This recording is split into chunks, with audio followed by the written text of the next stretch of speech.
pleasure sitting down with you guys today.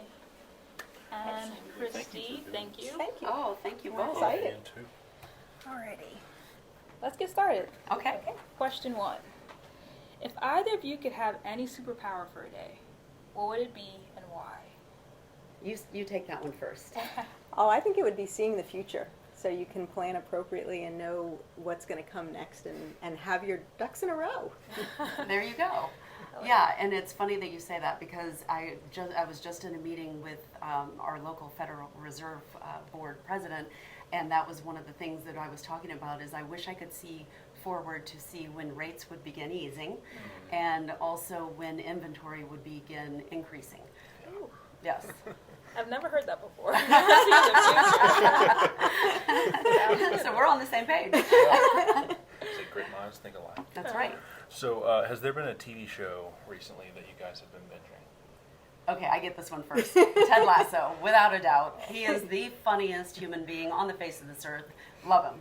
I binged watched him on the airplane back in June, so I agree with that one, and Yellowstone. Yeah. I do enjoy watching Yellowstone. Nice. See, I've wanted to start Yellowstone. I got like the first So couple good. episodes on the plane, and then I just haven't picked it back up. Oh, you but yeah. Once you get into it, So here's a recommendation. Don't start with Yellowstone. You have to start with 18 whatever. Yeah, do that, then 1923, then Yellowstone. That's the way I did it. Sam Elliott and the Tim McGraw, right? Yep, Nice. exactly. Sweet. Really good. Yeah. I mean, this is a good segue. Maybe when you're watching these shows, you have a comfort snack. What is your favorite comfort food or guilty pleasure snack? mine's ice cream. Ooh. a flavor maybe? I'm a coffee or coffee chip, something like that, Cute. with chocolate on top, of course. Yeah, mine's dark chocolate. Ooh, Yep. I like it. So this question's for you, Christy. What's your favorite part about coming back to Jacksonville?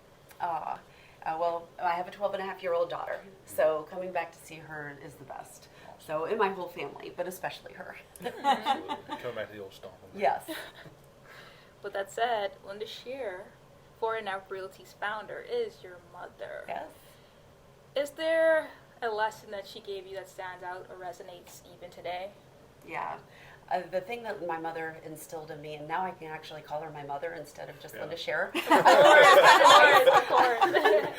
Or her worship, as she prefers to be called. Yes. A work ethic from a very, very early age. That is the thing that she instilled in both me and my sister.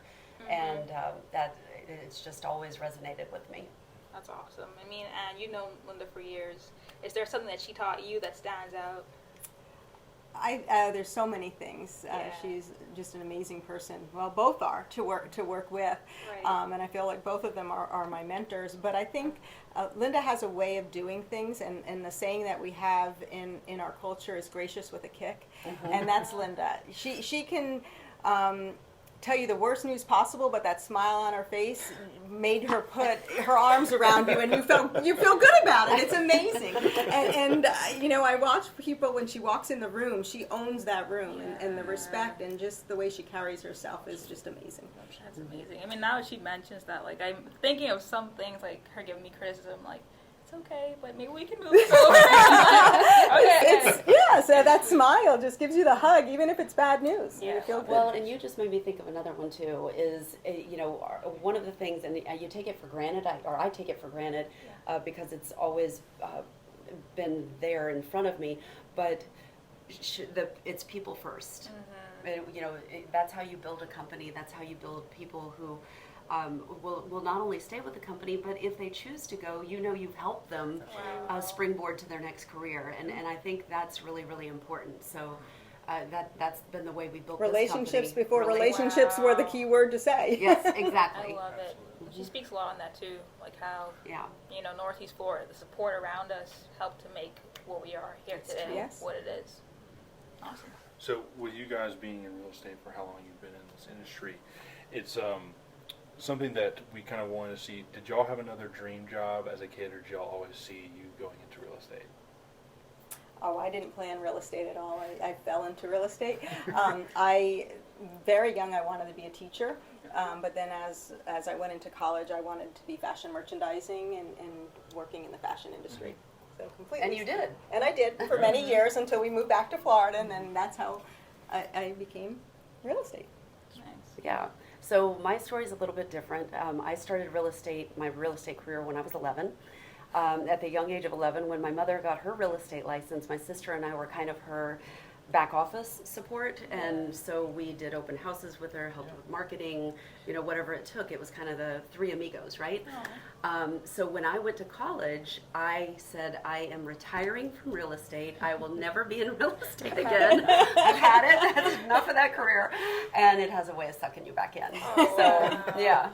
It's so funny you mentioned that. Marissa said Christy and her sister were like the OG marketing team for the company. Like, okay, we're here for it. We are here for it. With that said, can either of you share a memorable aha moment in your career that led to a significant breakthrough?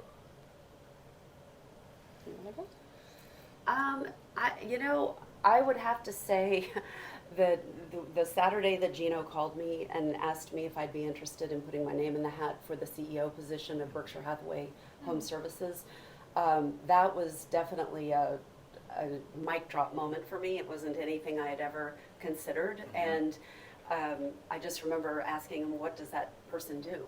I don't know where to begin. So that would have to be my moment especially most recently, I would say. That's pretty big. Yeah, it was. It's still Mixed emotions, yeah. I really can't think of a specific moment. I mean, I think about when Prudential Network Realty back then decided to come to St. Augustine, and there not being that level of real estate office there to align with, and the 8 months of waiting for that to happen, and seeing it, and then being able to lead it and watch it grow and develop, and then open the second office down there. I mean, that was pivotal, I think, in the community and for myself. Yeah. And we wanted Anne in a leadership position from day one. But she felt like raising her children was a little more important. I don't know, What's that? That's awesome. So yeah, we begged. But we fortunately we did get her to come to Prudential at that time. But it was a few years before we could get her to move into leadership, which is exactly where she belongs. I mean, I heard that people who don't want the roles are usually the ones who are best at it. So I think it's kind of cool that both of you were like, oh, I don't know about this. Yeah. It's working out pretty good. You're right. So, with both of y'all having such extensive knowledge in the real estate industry, is there a current trend in real estate right now that y'all are most optimistic about? As you heard me say, even at the company-wide meeting, real estate is such a cycle, and just the core of what real estate was built on, that relationship, that continual communication to your sphere of influence that brings you your next deal. We've seen so many new trends pop in, and everybody's got to spend their money on this, that, but the people who are consistent with what they've always done has always stayed successful, and it's touching to see that that's coming back to what people have to put back into their business. Exactly. The people that are professionals are going to be the ones who prevail in this market. I actually love to see headwinds because it brings out the very best in a lot of people, not so much in other people, but you see people rise to the occasion. And again, technology is great. There are so many things that are great about the technology use in people's business, but at the end of the day, if they're not taking care of their clients and those relationships, you don't have a business going forward. Wow, that's big. Yeah. I mean, even thinking about relationships and like networking, social media has been a big thing as of late with LinkedIn, Facebook. Fun question. How can I put it? By looking at your LinkedIn pages, what is one thing that people would not guess about either of you? Oh goodness, my LinkedIn page. It could be any social media platform as well. I would say for me, LinkedIn, it would be that I don't do LinkedIn.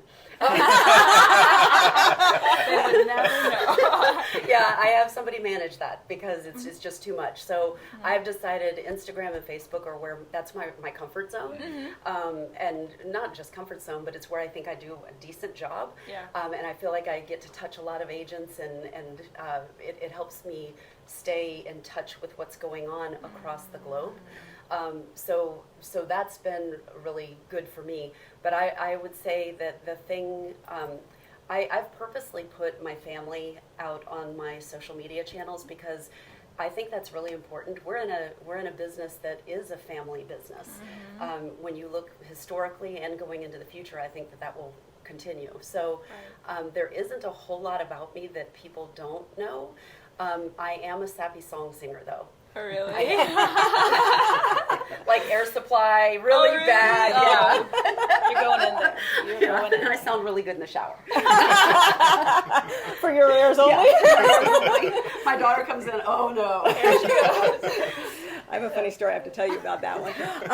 I would say my LinkedIn is the place I don't put any personal. It is all business. It's all about real estate. So someone wouldn't know that I enjoy golf or that I enjoy yoga or that I enjoy my walks in the morning and my gratitude of every time the sun's coming up in the morning or my grandchild or my children. So I think LinkedIn is more business oriented for me.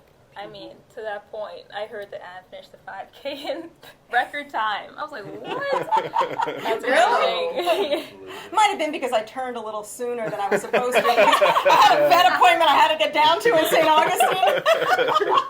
Whatever it is, he gave me the credit. Like, what? She's done. That's amazing. So that kind of is a good transition into our next question. We see often the popularity of morning routines with CEOs and presidents of companies such as Steve Jobs and Bill Gates. Is there something you guys do every morning without fail? I do. I get up between 4 and 5 in the morning, and I have my quiet time. That gives me time to do, I love writing my thank you notes. I like reading something little. I've not been good about reading books lately, but I have been good about reading motivational materials, just different little passages and things like that. It also gives me a great opportunity to be able to write my scripts for any upcoming presentations, edit marketing materials, things of that nature.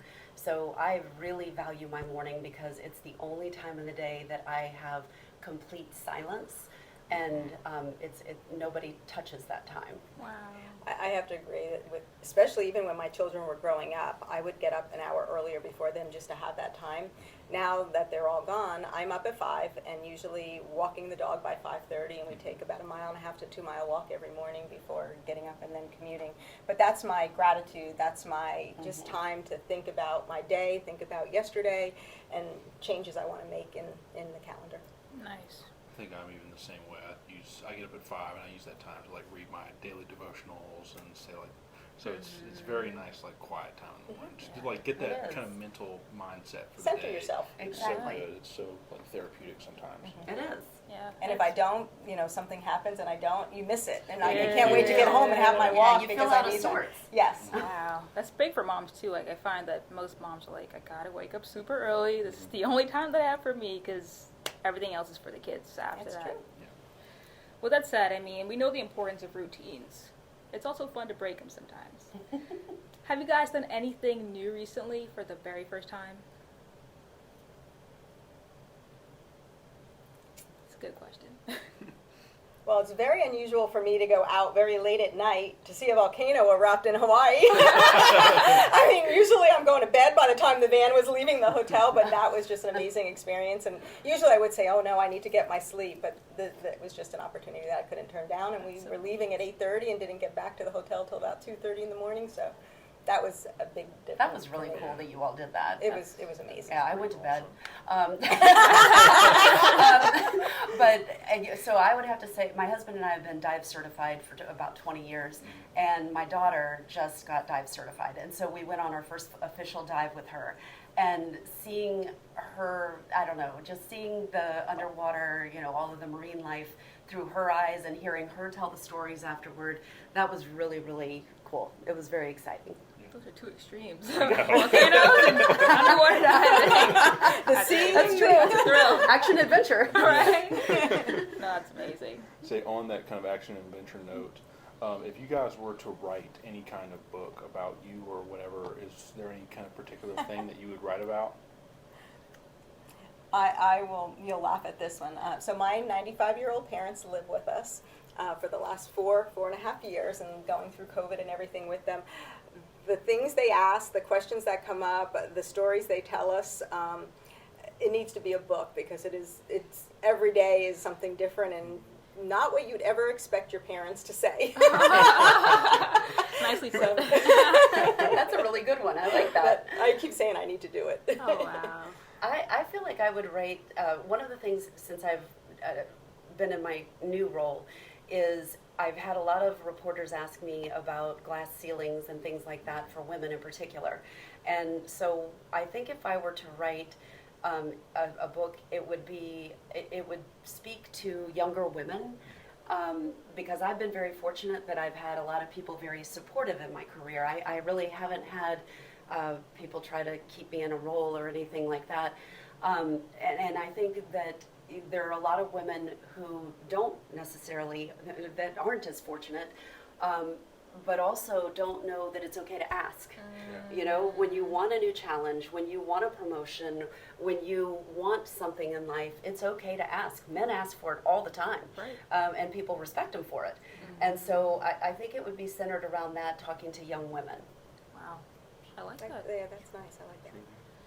If either of you could switch roles with any employee in your company, who would it be and why? Marketing. Marketing's my favorite. And you know, because I jump in with both of you all the time, and let's get down and dirty. It's the most fun. It is the most fun. And you both had a taste of it, you know, with fashion. I mean, you kind of telling the story, right? Well, I was a graphic design major in college, so. Really? I did not know that. But that was before computers were used. It was when we hand did everything. Yeah. Oh, wow. Yeah, isn't that scary? And I've never That's been in amazing. marketing. I've just always loved it. And so I Yeah. used to, you know, Marissa and the team would be back there working furiously. Yeah. And I'd jump in with another great idea. And Look they're at all this like, color. oh boy, here she goes again. So, but it's fun. I Oh, think it's that's a lot of fun. awesome. Okay. A lot of We're talent. living your dream jobs. I like it. That's right. You are. Final question. Can you guys both share a piece of advice for any kind of aspiring entrepreneur or future CEO that you guys think would be beneficial to them? So the one that sticks with me is one that a mentor of mine, Tom Petway, who was one of the founding members of this company actually, shared, and that was, there's no such thing as a shortcut. There's no such thing as a shortcut in life, no such thing as a shortcut in business. Do the hard work and it will come. Wow. So that's been my mantra forever. Wow. And I think I would say don't be afraid to know everything that's happening in your company or in your world. You know, if somebody's not there, you need to be able to jump in and at least have an understanding of what should happen. Because you expect me to be able to jump in and do it, and I would expect you to be able to cover for somebody else. And I think some leaders get to that point where they forget what everybody else is doing or what they had to do to get there, and being able to understand all of the components of the company. Not that you should be doing all the components, but if they had an understanding, it kind of shows everybody that you respect them, and that gives you a little bit of respect back. That's a great point. Amazing. Christy, and thank you so much. Oh, This was thank you amazing. so much. No, this was Great. fun. It was fun. Alrighty. Got our social media team here. That's it. Love it.